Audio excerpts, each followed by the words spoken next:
সম্মানিত উপস্থিতি, কেমন আছেন আপনারা?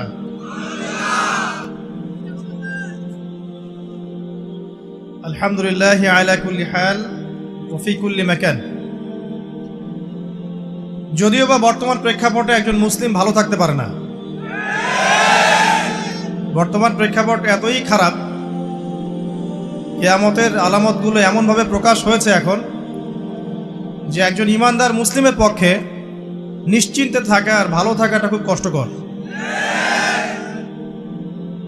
তারপরেও নবী সাল্লাল্লাহু আলাইহি ওয়াসাল্লাম আমাদেরকে দিক নির্দেশনা দিয়েছেন যে যখন ফিতনার যুগ আসবে, ফিতনার যুগ বলতে চতুর্দিক থেকে ফিতনার ফাসাদ। ফিতনা ফাসাদ কেমন? মানে আল্লাহ রাব্বুল আলামিন কোরআনে একটা বিষয় বলছেন, সমাজ তার উল্টা চলছে, এগুলো ফিতনা। নবী সাল্লাল্লাহু আলাইহি ওয়াসাল্লাম হাদিসে একটা বিষয় বলেছেন, সমাজ তার উল্টা চলছে, এর নাম ফিতনা। পরিবারে ফিতনা, ধর্মের মধ্যে ফিতনা, সমাজে ফিতনা, অর্থনীতিতে ফিতনা, এখন সংস্কৃতির মধ্যেও ফিতনা। তো এই ফিতনাময় পরিবেশে নবী সাল্লাল্লাহু আলাইহি ওয়াসাল্লাম বলেছেন যে কেউ যদি ঈমান এবং আমলের উপরে, মানে নবী সাল্লাল্লাহু আলাইহি ওয়াসাল্লামের আদর্শের উপরে সবর করতে পারে, টিকে থাকতে পারে, তার জন্য 50 জন শহীদ সাহাবীর নেকি হবে ইনশাআল্লাহ। তো ফিতনাময় পরিবেশে যদি সবর করা যায়, হকের উপর অটল থাকার চেষ্টা করা যায়, ইনশাআল্লাহ আপনি 50 জন শহীদ সাহাবীর নেকি পাবেন ইনশাআল্লাহ। তো প্রত্যেকটা ক্ষেত্রেই আপনি ফিতনা পাবেন। পরিবারের দিকে তাকাবেন, দেখবেন পরিবারের বন্ধনগুলো আগের মতো নাই। প্রচুর ডিভোর্স হচ্ছে, স্বামী স্ত্রীর বিচ্ছেদ প্রচুর বেড়ে গেছে। তারপরে সন্তান সন্ততি আমাদের পরিবারে যারা আছে, দেখবেন এরা বেশিরভাগই দুনিয়াদার হয়ে গেছে, দিনের খুব একটা ফিকির নাই। বেশিরভাগ পরিবারের সদস্য দেখবেন নামাজ কালামের এখন ধার ধারছে না। ম্যাক্সিমাম পরিবার থেকে আস্তে আস্তে পর্দাটা কিন্তু শিথিল হয়ে যাচ্ছে। আপনি ব্যক্তি জীবনের দিকে তাকিয়ে দেখেন, গর্বের সাথে আমরা বলি না যে 90% মুসলিমের বাংলাদেশ, দেখবেন মেজরিটি সংখ্যক মুসলিম 5 ওয়াক্ত নামাজ জামাতে পড়ে না। বেশিরভাগ মুসলিম দেখবেন আল কোরআন বিশুদ্ধ করে তেলাওয়াতও করতে পারে না। তো এরপরেও আমরা দাবি করি যে আমরা প্রকৃত মুসলিম, জান্নাত আমাদের জন্য অপেক্ষা করছে। আসলে বাস্তবতা এমন নয়। যারা কোরআন আমরা টুকটাক পড়তে জানি, তাদের মধ্যে কত % কোরআনের অর্থ বোঝে? এই আল্লাহ পাকের কিতাব আমার হাতে আছে, এই কিতাবের অর্থ কতজন বোঝে? এটা একটা চ্যালেঞ্জ। যারা কোরআন পড়তে জানি আমরা, তাদের প্রতি চ্যালেঞ্জ, দেখেন তাদের মধ্যে কত % মানুষ কোরআনের অর্থ বলতে পারবে। আর অর্থটা যে জানা জরুরি, এই বিষয়টাও আমরা এখন জনগণকে বোঝাতে ব্যর্থ হচ্ছি। কোরআনের অর্থটা যে বোঝাটা জরুরি, এটা বোঝাতেও ব্যর্থ হচ্ছে। কারণ আমরা সবাই প্রত্যেক হরফে 10 নেকি পেতে চাই। কোরআন তেলাওয়াত করলে প্রত্যেক হরফে 10 নেকি হবে, এই তো। তো এই কনসেপ্ট যখন আমার মাথায় ঢুকে গেছে, আমি ওখানে নিজেকে থামিয়ে দিয়েছি। অর্থ বুঝে গবেষণা করলে এবং কোরআন কেন্দ্রিক জীবন ব্যবস্থা গড়লে যে আরো বেশি নেকি হয়, এটা আমার মাথায় নাই। প্রত্যেক হরফে 10 নেকি তো আপনি পাবেন তেলাওয়াত করলে, কিন্তু অর্থ বুঝে এর ভিতরে ঢুকলে, গবেষণা করলে এর মূল স্বাদটা পাওয়া যায়, এটা আমরা বুঝতে পারছি না। দেখবেন বেশিরভাগ মানুষ কোরআনের অর্থটা জানে না। আবার আমরা যারা টুকটাক ভাঙাচুরো অর্থ জানি, তারা আবার দেখবেন কোরআনের সমস্ত আদেশ মেনে চলতে পারছি না এবং কোরআনের সমস্ত নিষেধও বর্জন করতে পারছি না। সমস্যা কিন্তু এখানেও থেকে গেছে। আবার কোরআনের ব্যাখ্যায় আছে হাদিস। তো এই হাদিসকে কেন্দ্র করে কোনো বিভ্রান্তির সুযোগ ছিল না, কিন্তু এখানেও আমরা বিভিন্ন জাল এবং বানোয়াট হাদিসের উপর আমলও শুরু করেছি। হাদিসের নামে এমন অনেক কিছুই চলছে সমাজে যেগুলোর সাথে হাদিসের কোনো সম্পর্ক নাই। আমি বলতে চাচ্ছি যে হাদিসের নামে আবার সমাজে এমন অনেক আমল চালু আছে যেগুলোর সাথে আবার হাদিসের কোনো সম্পর্ক নাই। তো দেখুন, ধর্মের মধ্যেও সমস্যা থেকে গেছে। আবার আমরা সবাই মুসলিম, আমাদের সবার ইউনাইটেড থাকার কথা। মুসলিম একটা জাতি, তাদের আল্লাহ একজন, রাসূল একজন, কেবলা এক, তাদের সবার মধ্যে একটা ইউনিটির কথা ছিল। কিন্তু আমরা ধর্মতাত্ত্বিকভাবে এবং পলিটিক্যালি আমরা বিভিন্ন দলে বিভক্ত এবং আপোষের মধ্যে মিল মহব্বত কম। বাইরে হয়তো আমরা বলি যে আমি একজন ধর্মতাত্ত্বিক দলের সদস্য, সে আরেকটা ধর্মতাত্ত্বিক সংগঠনের সদস্য, সে আরেকটা মানহাজ ফলো করে, সে আরেক জামায়াতের, সে আরেক তরিকার ইত্যাদি। আমরা সবাই এক, যদি আমরা বাইরেই কথাটা বলি, কিন্তু অন্তর থেকে কিন্তু আমাদের এই বিষয়টা আসছে না।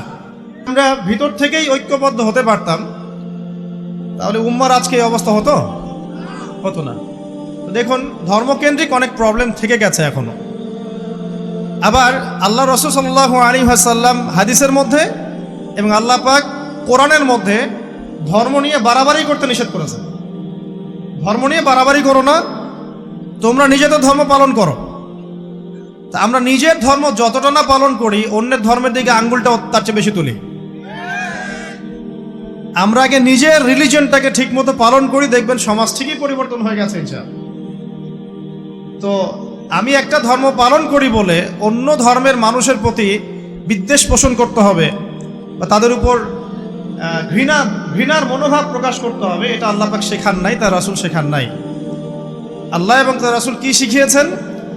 ইসলামের সত্য বিষয়টাকে আপনি সবার সামনে উপস্থাপন করবেন। যার ইচ্ছা হবে সে কবুল করবে, যার ইচ্ছা হবে সে অস্বীকার করবে। যার যার কবরে শেষে যাবে, যার যার হিসেব শেষে দিবে। চাপিয়ে দেওয়ার সিস্টেমটা ইসলামের মধ্যে নাই। এখন আসেন, পরিবারের আপনাকে ফিতনা কিছু বললাম। অর্থনীতির জীবনে যাবেন, ব্যবসা বাণিজ্যের মধ্যে যান, দেখেন বেশিরভাগ কালোবাজারি করছে, সিন্ডিকেট করছে, মজুদদার মাপে কম দিচ্ছে, জনগণকে ঠকাচ্ছে, করছে না? এগুলো পলিটিক্যাল ফিতনা, এগুলো ইকোনমিক্যাল ফিতনা। তারপরে আপনি আরো দেখবেন ইকোনমিক সেক্টরে রিবা ভর্তি, সুদ। রিবা মানে কি? সুদ, রিবা দিয়ে ভর্তি। ঘুষ ছাড়া কাজ হচ্ছে না, ঠিক আছে? অন্যের সম্পদ আত্মসাৎ না করলে আমাদের পেটের ভাত হজম হচ্ছে না। তো এই যে দুর্নীতি বলেন, ঘুষ বলেন, রিবা বা সুদ বলেন, হ্যাঁ, তারপরে কালো বাজারি বলেন, কালো টাকা সাদা করার টেন্ডেন্সি বলেন, পাচার বলেন, সবগুলো অর্থনৈতিক ফিতনা। এগুলো হচ্ছে কি? অর্থনৈতিক ফিতনা। এবার দুজন ফেরেশতা মাথার দিক থেকে আসতে চাইবেন, সালাত বলবে এখান দিয়ে আসা যাবে না, এদিক দিয়ে আসা যাবে না। ডান দিক দিয়ে আসতে চাইবেন, এদিক দিয়ে আসা যাবে না। বাম দিক দিয়ে আসতে চাইবেন, যাকাত বলবে এদিক দিয়ে আসা যাবে না। পায়ের দিক দিয়ে আসতে চাইবেন, আমলগুলো বলবে এদিক দিয়ে আসা যাবে না। তখন যাই হোক, তারা আসবেন। এটা কথা কি? এটা কথাটা হচ্ছে যে সলাতের গুরুত্ব, মানে সে সলাত আদায় করেছে, সে আমার হক আদায় করেছে, আমি তার পক্ষে আছি, এটা পক্ষে বোঝাচ্ছে।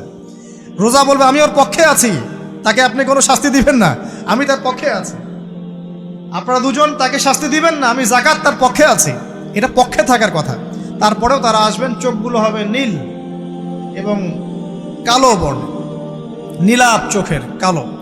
মুনকার নাকি উঠে বসিয়ে দেওয়া হবে। এবার তিনটা প্রশ্ন। প্রথমে প্রশ্ন হচ্ছে কি? মান রব, তোমার রবকে।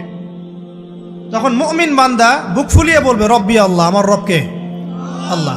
পৃথিবীতে যে ব্যক্তি আল্লাহর সাথে শিরিক করে নাই, আল্লাহর তাওহীদের উপর থেকেছে এবং তার উপরে মৃত্যুবরণ করেছে, ইনশাআল্লাহ সে ব্যক্তি এর উত্তর নির্দ্বিধায় দিতে পারবে ইনশাআল্লাহ। আর দুনিয়াতে যে বা যারাই আল্লাহর সাথে শিরিক করবে, আল্লাহর সাথে শিরকের পাবে লিপ্ত হবে, ওই অবস্থায় মারা যাবে, তাওহীদের উপর থাকবে না, কোশ্চিন কালেও মান রব্বুক উত্তর দিতে পারবে না। তারপরে প্রশ্ন হয়ে যাবে মা দিনুক, তোমার দিন কি ছিল? মুমিন বান্দা উত্তর দিবে কি? দিন ইয়াল ইসলাম, আমার দিন ছিল ইসলাম। এখানে শুনে রাখেন, পৃথিবীতে যারা ইসলামকে পরিপূর্ণরূপে পালন করবে তারাই এই উত্তর দিতে পারবে ইনশাআল্লাহ। যারা ইসলামকে ঠাট্টা বিদ্রুপের হাসি তামাশার পাত্র বানিয়েছে, মন চাইলে কিছু করি, মন চাইলে কিছু করি না, সহজগুলো একটু আমল করি, বাকি কিছুর আমল ধারি না, হ্যাঁ, নামাজ পড়ি, সুদ ছাড়তে পারি না, ঠিক আছে, বছর বছর উমরা করি, এদিকে ঘুষ দুর্নীতি ছাড়তে পারি না, ইসলামকে ঠাট্টা তামাশার পাত্র বানিয়েছে, এরা কোশ্চিন কালে উত্তর দিতে পারবে না মা দিন দিনে পরিপূর্ণরূপে ইসলামে প্রবেশ করতে বলেছেন আল্লাহ রাব্বুল আলামিন। যারা পরিপূর্ণরূপে ইসলামে প্রবেশ করবে এবং ইসলামের প্রতিটা মৌলিক বিধান মেনে চলবে, ইনশাআল্লাহ তারা এর উত্তর দিতে পারবে। এরপরে আসবে তৃতীয় প্রশ্ন। নবী সাল্লাল্লাহু আলাইহি ওয়াসাল্লামকে দেখানো হবে, যখন দেখানো হবে তখন সূর্য যখন ডুবে যায়, যে দৃশ্যটা আমরা দেখতে পারি না, ওই দৃশ্যটা ভেসে উঠবে এবং মুমিন বান্দা অস্থির হয়ে যাবে, বলবে আমাকে ছেড়ে দাও, আমি নামাজ পড়বো। সুবহানাল্লাহ। তার কারণ তার কাছে মনে হবে যে আসরের ওয়াক্ত হয়ে গেছে, আসরের ওয়াক্ত হয়ে গেছে, আসরের ওয়াক্ত চলে যাচ্ছে, আমাকে নামাজ পড়তে হবে। চিন্তা করেছেন? ওই যে একটা হাদিস আছে না, যে 7 শ্রেণীর মানুষকে আল্লাহ রাব্বুল আলামিন আরশের ছায়া ছায়া দিবেন, তার মধ্যে এক শ্রেণীর মানুষকে যার অন্তর মসজিদের সাথে ঝুলে থাকে, তার মন মসজিদের সাথে ঝুলেছিল, এই সূর্য ডুবে গেল বলে আমাকে ছেড়ে দাও, আমি নামাজ পড়তে যাব। তখন ফেরেশতারা বলবেন তোমাকে নামাজ পড়তে দেয়া হবে, তবে তার আগে তুমি এর উত্তর দাও। কি উত্তর? এই ব্যক্তির দিকে তাকাও। তখন নবী সাল্লাল্লাহু আলাইহি ওয়াসাল্লামকে দেখানো হবে, সাল্লাল্লাহু আলাইহি ওয়াসাল্লাম দরুদ পড়বেন, বলা হবে যে এই ব্যক্তির সম্পর্কে তোমার কি ধারণা? মান হাযা রাজুলু বুইসা ফীকুম, এই ব্যক্তি কে, যাকে তোমাদের কাছে পাঠানো হয়েছিল? মুমিন ব্যক্তি নির্দ্বিধায় বলে দিবে যে তিনি হচ্ছেন আমার নবী মুহাম্মদুর রাসূলুল্লাহ সাল্লাল্লাহু আলাইহি ওয়াসাল্লাম। দেখুন, পৃথিবীতে যে বা যারাই নবী সাল্লাল্লাহু আলাইহি ওয়াসাল্লামের সুন্নতের উপর আমল করবে, ইনশাআল্লাহ সে তার উত্তর দিতে পারবে। দুনিয়াতে যারা নবীর সুন্নতের 5 পয়সা পরোয়া করছে না, তার আদর্শের 5 পয়সা দাম দিচ্ছে না, তারা কোশ্চিনকালে উত্তর দিতে পারবে না। নাম হতে পারে আব্দুর রহমান, আব্দুর রহিম, নবীর সুন্নতের ধার ধারে না, তারা উত্তর দিতে পারবে না। নবীর সুন্নতের গুরুত্ব কত গভীর, এটা আমাদেরকে এখান থেকে বুঝতে হবে। তাই প্রিয় যুবক ভাইরা, মুসলিম ভাইরা, আমাদের জীবনটাকে নবীর আদর্শ এবং সুন্নতে ঢেলে সাজাতে হবে। সকাল থেকে সন্ধ্যা পর্যন্ত প্রতিটা কাজ করবো কার তরিকায়? রাসূলের তরিকা। নামাজ পড়বো তার তরিকায়, রোজা, সিয়াম, হজ, জাকাত, আমল, মুআমালাত, আখলাক সব কার তরিকায়? নবী সাল্লাল্লাহু আলাইহি ওয়াসাল্লামের তরিকা অনুযায়ী ইনশাআল্লাহ। আল্লাহ পাক তৌফিক এনায়েত করুন, আমিন। এবার ফেরেশতা দুজন জিজ্ঞাসা করবেন অবাক হয়ে যে তুমি কিভাবে এটা জানলে, তুমি কিভাবে এই 3টা প্রশ্নের উত্তর দিতে পারলে? কারণ বেশিরভাগ মানুষ তো উত্তর দিতে পারবে না, বেশিরভাগ মানুষই এই উত্তর দিতে পারবে না। কারণ কিয়ামতের মাঠে 1999 জন মানুষ জাহান্নামে যাবে, নাউজুবিল্লাহ। তো এটা কঠিন পরীক্ষা। আল্লাহ রাসূল সাল্লাল্লাহু আলাইহি ওয়াসাল্লাম বলেছেন যে নিশ্চয়ই তোমাদেরকে এখানে পরীক্ষায় ফেলা হবে, আর তোমরা যদি এই পরীক্ষা জেনে তোমাদের মৃতদেরকে দাফন করা থেকে বিরত না থাকতে, তাহলে আমি তোমাদেরকে শুনিয়ে দিতাম কবরে কেমন পরীক্ষা হয়। মানে যদি আমরা শুনতে পারতাম যে কবরে কেমন পরীক্ষা হয়, আমরা ভয়ে আমাদের মৃতদেরকে দাফন পর্যন্ত করতাম না। এটা নবীজি বলছেন সাল্লাল্লাহু আলাইহি ওয়াসাল্লাম। তাকে জিজ্ঞাসা করা হবে যে তুমি কিভাবে জানলে এটা? বেশিরভাগ মানুষ তো পারে না উত্তর দিতে। তখন সেই ব্যক্তি বলে বসবে, সেই ব্যক্তি বলবে যে করাতু কিতাব আল্লাহ, আমি আল্লাহর কিতাব এই কোরআন পড়েছি। মুমিন বলবে আমি আল্লাহর কোরআন পড়েছি, ফাআমানতু বিহি, আমি এর উপর ঈমান এনেছিলাম, ওয়া সাদ্দাকতু, এবং সত্যায়ন করেছিলাম। সুবহানাল্লাহ। অতএব দুনিয়াতে যারা দিনের জ্ঞান অর্জন করছে না, কোরআন পড়ছে না, হাদিস পড়ছে না, পড়াশোনার চেষ্টা করছে না, জানার চেষ্টা করছে না, কবরে পাওয়া ডিফিকাল্ট আছে। এটা একটা অন্যতম প্রশ্ন। আমরা কিন্তু মনে করি 3টা প্রশ্ন হচ্ছে, আসলে প্রশ্ন হচ্ছে কয়টা? 4টা। 3টার পরে আরো একটা এক্সট্রা। কিভাবে জানলে? তখন উত্তর দিচ্ছে আমি আল্লাহর কিতাব পড়েছি, ঈমান এনেছি, সত্যায়ন করেছি। সুবহানাল্লাহ। নবী সাল্লাল্লাহু আলাইহি ওয়াসাল্লাম হাদিসের পরের অংশে বলছেন যে যখন কাফের বান্দাকে উঠানো হবে, তখন ডানেও কিছু নাই, বামেও কিছু নাই, সামনে পিছনে কিচ্ছু নাই। মাথার দিক থেকে ফেরেশতারা চলে আসবেন, উঠিয়ে বসানো হবে, প্রশ্ন করা হবে কে তোমার রব? একটাই উত্তর, লা আদরি, আমি জানি না। নাউজুবিল্লাহ। কি তোমার দিন? লা আদরি, আমি জানি না। এই যে আল্লাহর তো খবর নাই, আল্লাহ পাকের বিধান মেনে চলার কোনো খবরই নাই, পরোয়াই নাই। সে জানবে কিভাবে ইসলাম কি জিনিস? সে জানবে কিভাবে আল্লাহ কি জিনিস? ও তো আল্লাহকে চিনেই না। দিব্যি বলে বেড়াচ্ছে মহাবিশ্ব সৃষ্টি হয়েছে বিগ ব্যাং থেকে, আল্লাহ বলে কেউ নাই। মানুষ সৃষ্টি হয়েছে বান্দর থেকে, নাউজুবিল্লাহ। মানুষ তো আল্লাহকে চিনছে না। এখনো মানুষ মনে করছে যে আল্লাহ বলতে কেউ নাই। এবং এই মুক্ত চিন্তার নামে, বাক স্বাধীনতার নামে নাস্তিকতার যে চর্চাটা বেড়েছে বাংলায়, এটা আশঙ্কাজনক। বড় বড় বিশ্ববিদ্যালয় থেকে পড়ে আসছে অনেক সময় দেখলাম বড় বিশ্ববিদ্যালয়ের প্রফেসর, সে বলছে যে মহাবিশ্ব বিগ ব্যাং দিয়ে সৃষ্টি হয়েছে, সৃষ্টিকর্তা নাই এখানে। তো মুসলিম বিজ্ঞানীর একটা কথা বলতেন যে মানুষ বিজ্ঞান সম্পর্কে অল্প জানলে নাস্তিক হয়ে যায়, আর অনেক গভীর জ্ঞান অর্জন করলে আল্লাহর কাছে আত্মসমর্পণ করে। খেয়াল করে দেখবেন ডক্টর, ইঞ্জিনিয়ার যারা বড় বড় লেভেলে চলে গেছেন, অনেক সিনিয়র, তারা কিন্তু বেশিরভাগ নামাজি দেখবেন, নামাজ পড়ে, দান সৎকার করে, সমাজ কল্যাণমূলক কাজ করে। তারা কিন্তু রোগীর সেবা করতে গেলেও বলে যে নামাজ পড়িয়েন, রোজা রাখিয়েন, তারা কিন্তু বলে। অনেক ডক্টর আমি দেখেছি এমন, যারা যত বেশি গবেষণা করে তারা তত বেশি আস্তিক হয়ে যায়, আর টুটাফাটা গবেষণা করলে নাস্তিক হয়ে যাবেন। কত প্রশ্ন, ইসলামের এটা কেন, ওইটা কেন, ইসলামে বহুবিবাহ কেন, হ্যাঁ ইসলামে কি পর্দার বিধান কেন, তারপর ইসলামে এত রেস্ট্রিকশনস, এত বাইন্ডিংস কেন, হ্যাঁ স্বাধীনতা নাই কেন, কত প্রশ্ন। ইসলামের এগেনস্টে কত তীর এখন ছোড়া হচ্ছে।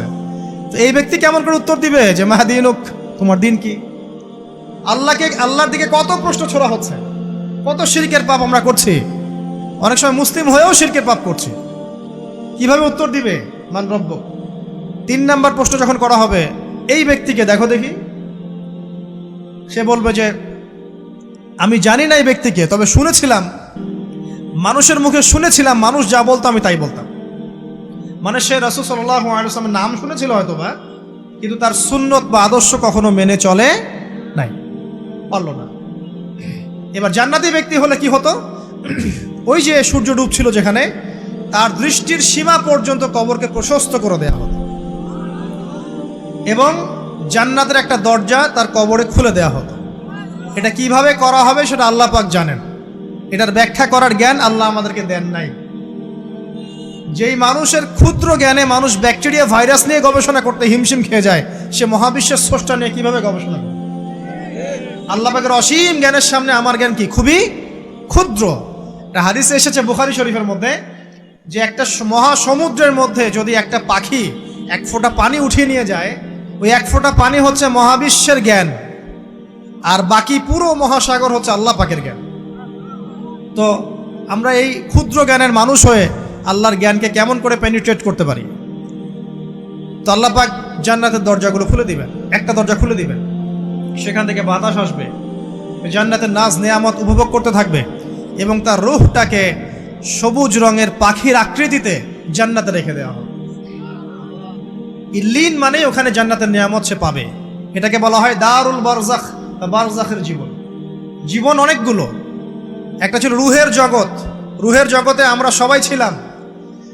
শোনেন, রুহের জগতে যার সাথে যার বন্ধুত্ব ভালোবাসা গভীর ছিল, দুনিয়াতে তার সাথে তার ভালোবাসা বেশি।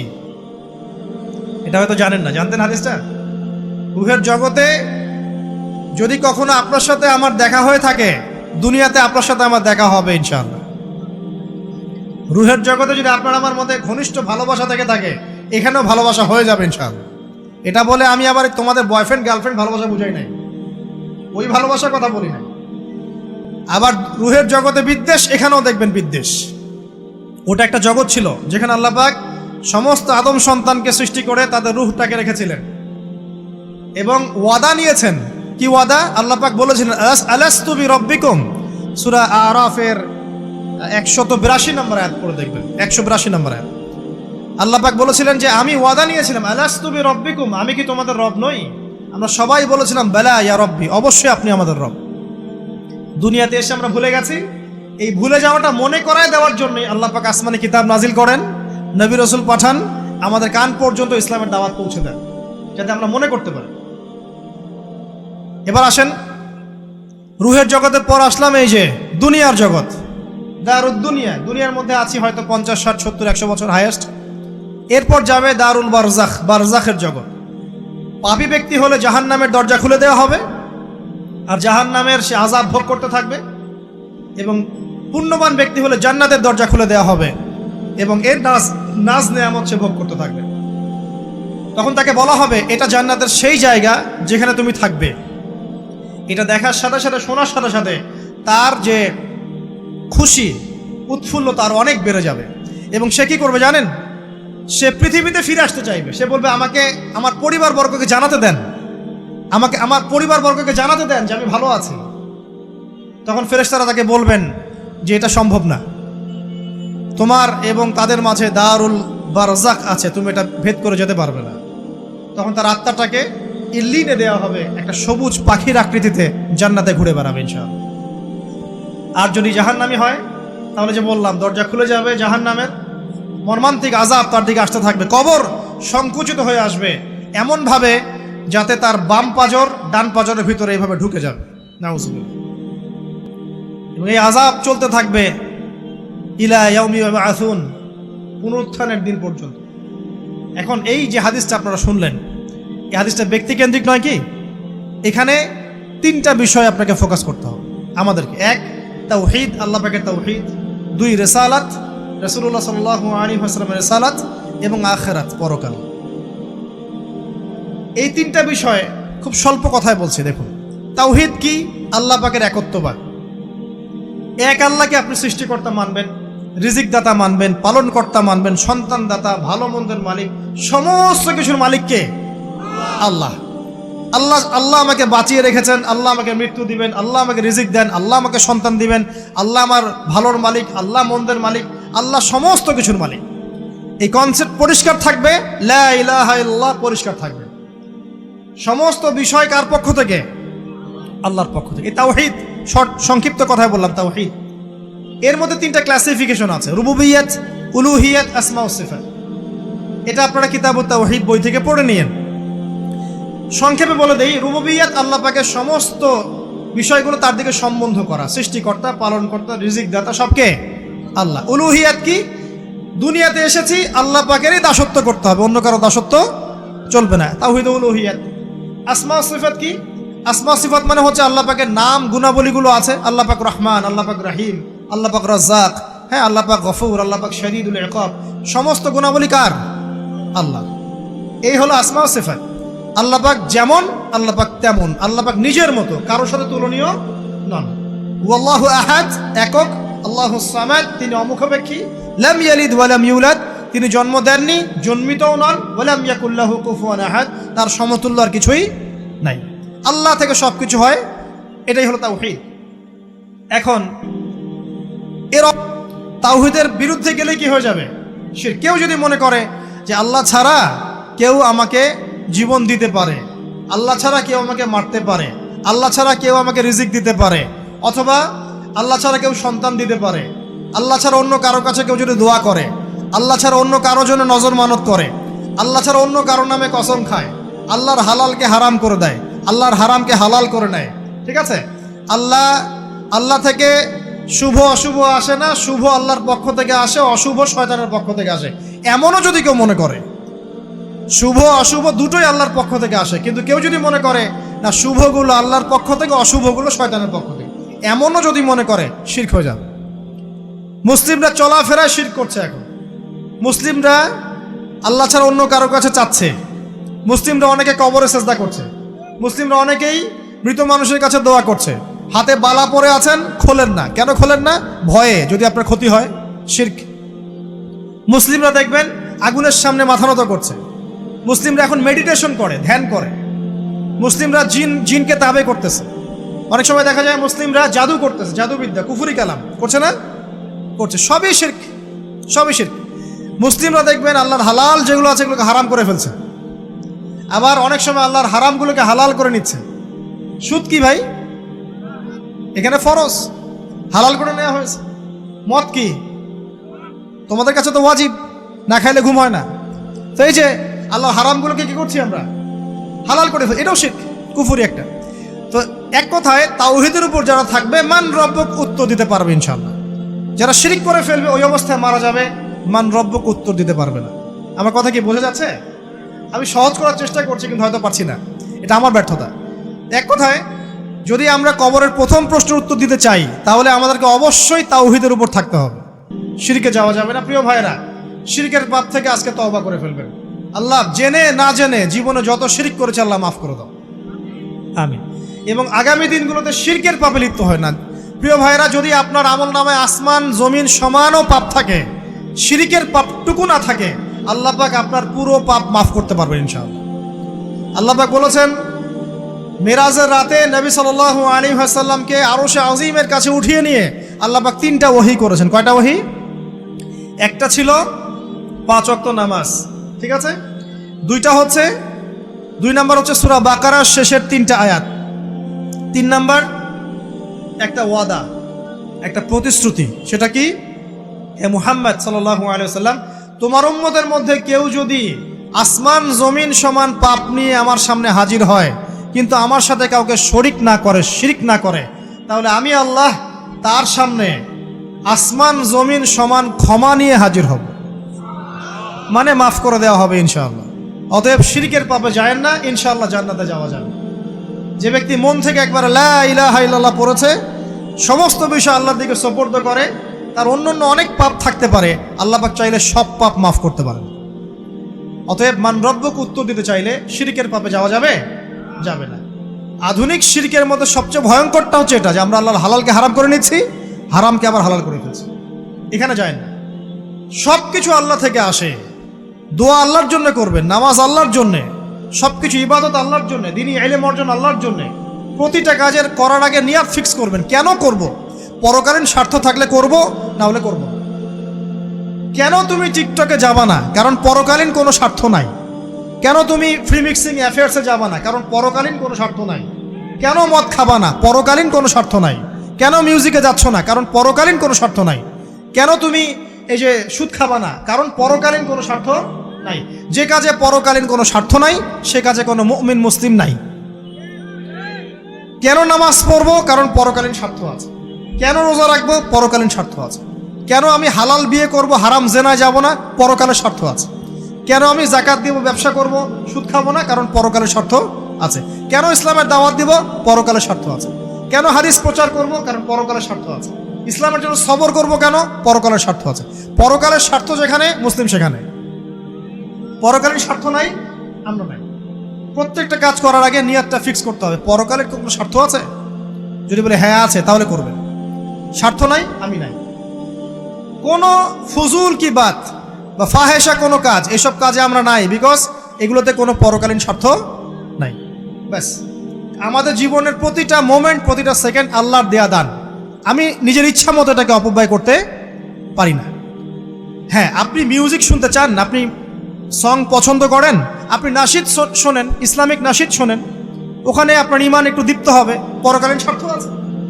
আপনি নিজের যৌন চাহিদাকে দমন করতে পারছেন না, হালালভাবে বিয়ে করে নেন।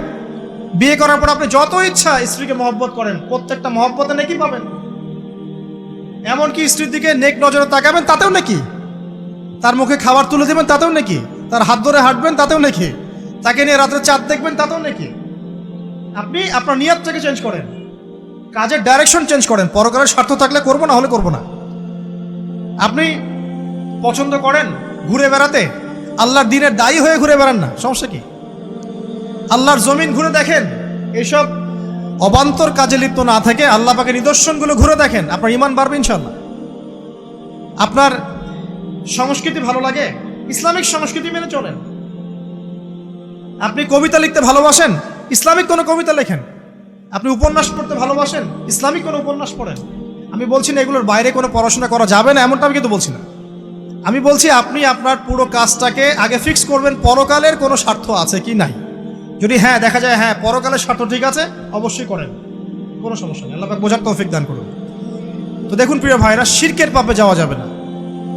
এই শিরকের পাপ না থাকলে আমল নামায় ইনশাআল্লাহ আমরা জান্নাতে যাব এবং কবরের উত্তরও দিতে পারবো ইনশাআল্লাহ। মান রব্বক, উত্তর পাস ইনশাআল্লাহ। তারপরে কি? মাদিনুক। এক কথায় ইসলামের অনেক বিধিবিধান আছে, নামাজ, কালিমা, সওম, যাকাত, হজ সব আছে। আমর বিল মারুফ, নাহি আনিল মুনকার, পিতামাতার খেদমত, প্রতিবেশীর অধিকার, স্ত্রীর অধিকার, তারপরে সন্তানদের অধিকার, যাকাত, সব কিছুই আছে। এখন যদি ইসলামের কিছু অংশকে মেনে নেন, কিছু অংশকে না মানেন, এটা কিন্তু কুফরি। ইসলামের কিছু অংশকে মানছেন, কিছু অংশকে মানছেন না, এটা কিন্তু কুফরি। ইসলামের পরিপূর্ণ বিধানটাকে যদি মেনে চলেন, ইনশাআল্লাহু আযজা ওয়া জাল আপনি মাদিনুক উত্তর দিতে পারবেন। আপনি আমল করতে পারেন না পারেন, মনে করেন আপনি আমল করতে পারছেন না, কিন্তু আপনি আকীদা পোষণ করছেন যে হ্যাঁ ইসলামে যা আছে আমি সব কিছু মেনে চলি, কিন্তু হয়তো আমল করতে গিয়ে আমি পারছি না। আমি হয়তো নামাজ 5 ওয়াক্ত পড়তে হয় আমি জানি, আমি মানি, কিন্তু আমার মাঝে মাঝে মিস হচ্ছে, মাঝে মাঝে আমি জামাত মিস করে ফেলছি। আপনি মানেন যে সম রাখতে হয়, মাঝে মাঝে আপনার সম মিস হয়ে যাচ্ছে, কিন্তু আপনি বিশ্বাস করেন যে হ্যাঁ আপনি সম রাখতে হয়, আপনার আকীদা ঠিক আছে। আপনি যাকাত দেন নাই এতদিন, কিন্তু আকীদা রাখেন হ্যাঁ দিতে হয়, আমি সুযোগ পেলে দিয়ে দিব। এই যে কনসেপ্টটা ক্লিয়ার রাখা যায় না, ইসলামের বিধানগুলো প্রতিটা আমি মানি মন থেকে, হয়তো আমল করতে গিয়ে আমি পেরে উঠতেছি না বা হয়ে উঠছে না। ইনশাল্লাহ একদিন না একদিন আল্লাহ পাক আপনাকে তৌফিক দিবে, ইনশাল্লাহ আল্লাহ পাক তৌফিক দান করুক। কিন্তু কনসেপ্ট যদি ক্লিয়ার না থাকে যে আমি কিছু অংশ মানি কিছু অংশ মানি না, এটা ইসলাম হলো না। উদখুলু ফিস সিলমি কাফা, পরিপূর্ণরূপে ইসলামে প্রবেশ করেন।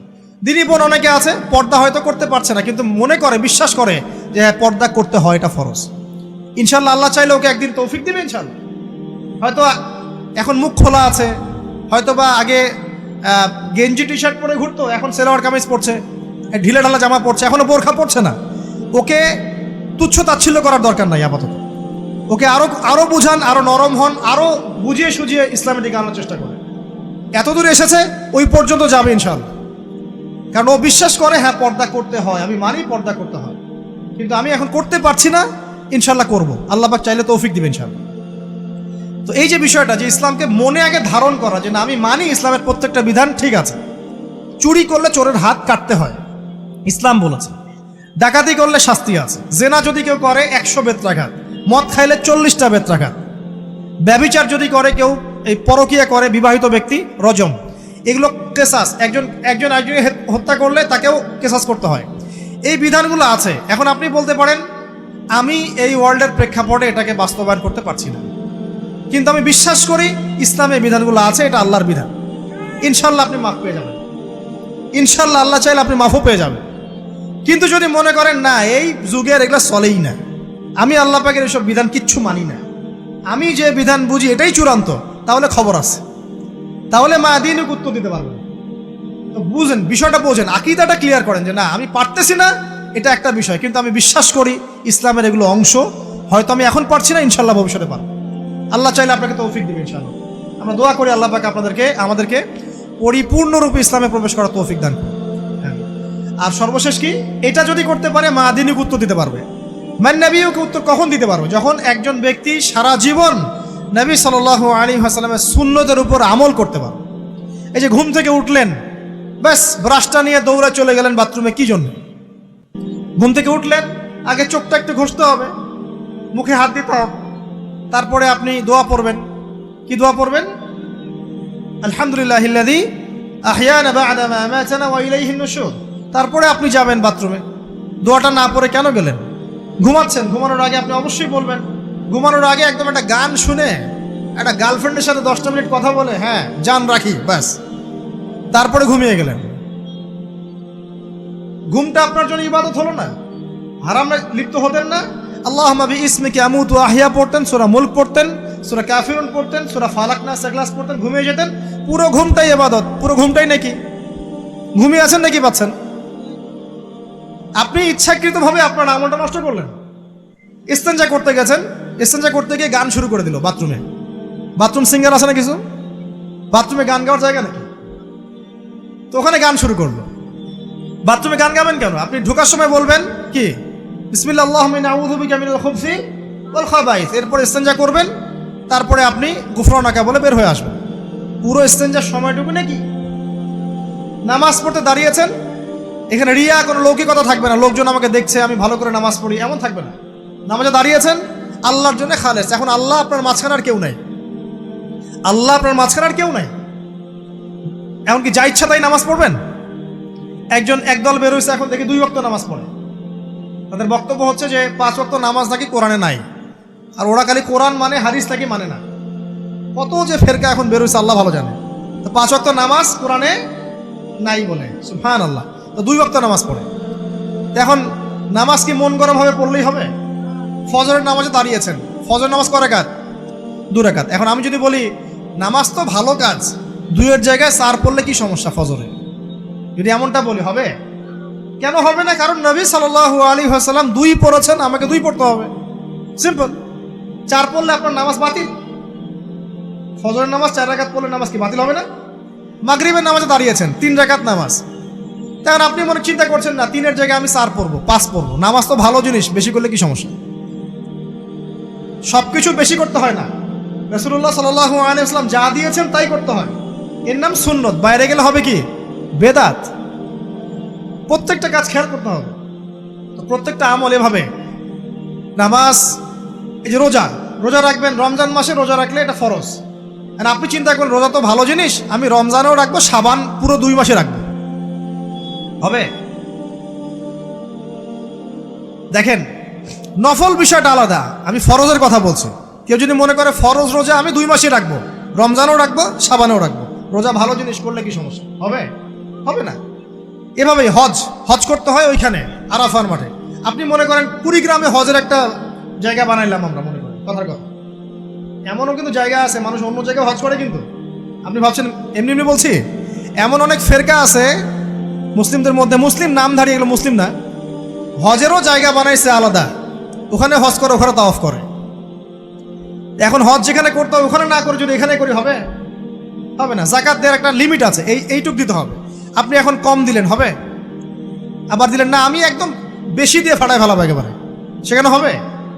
এই জিনিসগুলো খেয়াল রাখতে হবে যে আমাদের এক কথায় নবী সাল্লাল্লাহু আলাইহি ওয়াসাল্লামের সুন্নাহটা মেনে চলা। আমলের ক্ষেত্রেও একইভাবে, আপনার অর্থনৈতিক জীবনেও নামাজ, রোজা, হজ, যাকাত আপনার পারফেক্ট। এবার আপনি এসেছেন অর্থনীতির ক্ষেত্রে, এসে মাশাআল্লাহ দাড়ি টুপি জুব্বা নিয়ে মাপে কম দিচ্ছেন, চলবে?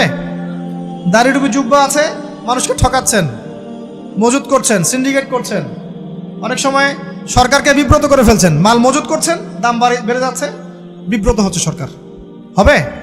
দাড়ি টুপি পাগড়ি জুব্বা পরে, ভিতরটা আগে। ইমান ভিতরে না থাকলে দাড়ি টুপি দিয়ে লাভ আছে?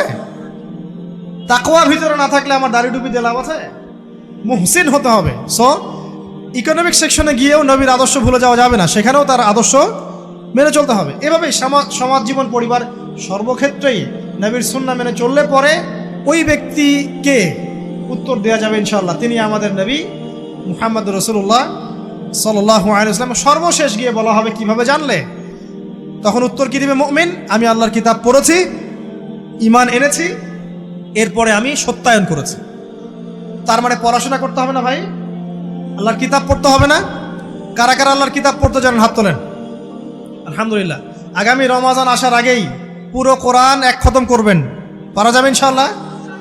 এবং প্রত্যেক দিন আমাকে ওয়াদা করেন, প্রত্যেক দিন 1 পারা করে কোরআন তেলাওয়াত করব, পারবেন ইনশাআল্লাহ? না বলেন পারবো ইনশাআল্লাহ? পারবো ইনশাআল্লাহ। আল্লাহ পাক তৌফিক দান করুন, আমিন। কোরআন পড়তে হবে। শুধু কি জাস্ট তোতা পাখির মতো পড়েই যাবেন সারা জীবন? অর্থটা একটু বোঝার চেষ্টা করবেন না ভাই? করা উচিত না? করা উচিত। যদি আপনার সামর্থ্য থাকে আপনার অবশ্যই করা উচিত। সামর্থ্য নাই, বয়স হয়ে গেছে, পারেন না, সেটা আলাদা বিষয়। সামর্থ্য আছে আপনার অবশ্যই উচিত। আলহামদুলিল্লাহি রাব্বিল আলামিন মানে কি? আর রহমানির রহিম মানে কি? মালিকি ইয়াউমিদ্দিন বলছি, এটা মানে কি? ইয়াকা না'বুদু বলছি, ওয়া ইয়াকা নাস্তাঈন, এর অর্থ কি? ইহদিনাস সিরাতাল মুস্তাকিম মানে কি? সিরাতাল লাযীনা আন'আমতা আলাইহিম গায়রিল মাগদুবি আলাইহিম ওয়ালাদ-দালিন, কি অর্থ? কি বললাম? নামাজে এটার অর্থ জানলে মনোযোগ কি ডানে বামে যাবে? যাবে না ইনশাআল্লাহ।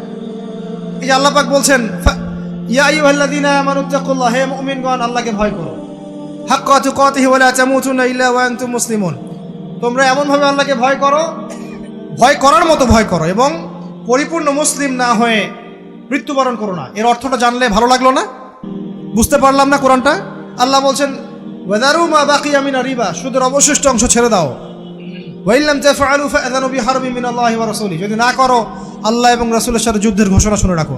অর্থ জানলে হেদায়েত পাওয়া যায় না? অতএব অর্থটা জানার চেষ্টা করুন। আল্লাহ পাক তৌফিক ইনায়েত করুন। অর্থ বোঝার ক্ষেত্রে যদি কোনো প্রতিবন্ধকতা পান সামনে, আলেম ওলামার কাছে যাবেন, জিজ্ঞাসা করে অর্থ জেনে নেবেন। নিজে নিজে আবার মন করা ব্যাখ্যা করতে যায় না। কোরআন বুঝতে গেলে হাদিস লাগবে, হাদিসগুলো পড়তে হবে। হাদিসের কিছু বই কিনবেন, রিয়াদুস সালেহিন, ফয়জুল কালাম, এই যে আপনারা পড়েন, মুনতাখাব হাদিস পড়েন, ঠিক আছে, বুলুগুল মারাম মিন আদিল্লাতিল আহকাম, মিশকাতুল মাসাবি, এই বইগুলো বাসায় রাখবেন। এরপরে আস্তে আস্তে কিনবেন আবু দাউদ, তিরমিজি, নাসাই, এগুলো কিনবেন। পরে গিয়ে বুখারী মুসলিমের অনুবাদ কিনবেন, আগে কিনবেন না। এগুলো কঠিন হাদিস, এগুলো আগে পড়লে আপনি মাথাটা আপনার কিন্তু ঘুরতে থাকবে। আগে কি ক্লাস 8-এ পড়বেন না আগে এইচএসসি দিবেন? আগে ক্লাস 7-8 পার করে যান, তারপরে ওদিকে যান। আল্লাহ বোঝার তৌফিক দান করুন। প্রিয় ভাইরা, ইলম অর্জন করতে হবে ইলম অর্জন করলে পরে আপনি তালেবে ইলম, তালেবে ইলমের পায়ের নিচে আল্লাহর ফেরেশতারা পাখা বিছিয়ে দিবে ইনশাআল্লাহ তাআলা। ইলম অর্জন করে আপনি যখন আলেম হবেন বা দ্বীনের জ্ঞান অর্জন করবেন, তখন আপনি দাওয়াতের কাজও করতে পারবেন। আপনার দাওয়াতে যত মানুষ ইসলামের দিকে আসবে সমস্ত নেকি আপনি পাবেন ইনশাআল্লাহ।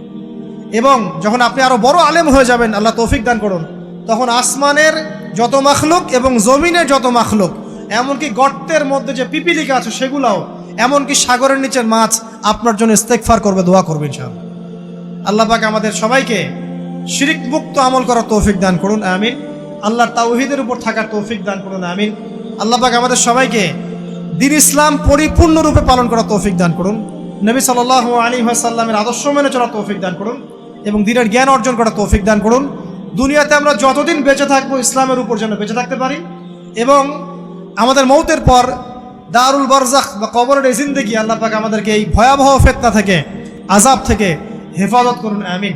সবাই একটা দোয়া পড়েন আমার সাথে, আল্লাহুম্মা ইন্না নাউযু বিকা মিন আযাবিল কবরি ওয়া আযাবি জাহান্নামা ওয়া মিন ফিতনাতিল মাহইয়া ওয়াল মামাত ওয়া মিন শাররি ফিতনাতিল মাসিহিদ দাজ্জাল। আল্লাহ রাব্বুল আলামিন আমাদের সবাইকে ইসলামের জন্য কবুল করুন, আমিন।